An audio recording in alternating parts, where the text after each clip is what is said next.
Asian cup qualifier से भारत बधेर दिने ला इलाहा इल्लाल्लाह গোল করে থেমে যেতে চান না।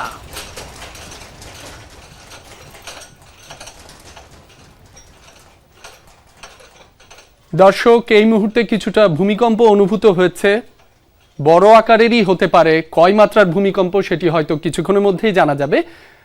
আশা করি সবাই সাবধানে থাকবেন, যে যেখানে আছেন নিরাপদে থাকবেন। সৃষ্টিকর্তার কাছে প্রার্থনা করছি সবাই নিরাপদে থাকুক। ফিরছি আবারও খেলার খবরে। এশিয়ান কাপ কোয়ালিফায়ার্সে ভারত বধের দিনে গোল করে থেমে যেতে চান না শেখ মুরসালিন।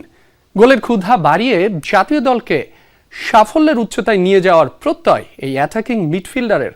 ভারতের বিপক্ষে করা তার সেই গোলের কৃতিত্ব পুরোটাই দিলেন সতীর্থ রাকিবকে। এমন ধারাবাহিকতা অব্যাহত রাখতে দল হয়ে খেলা তাগিদ মুরসালিনের।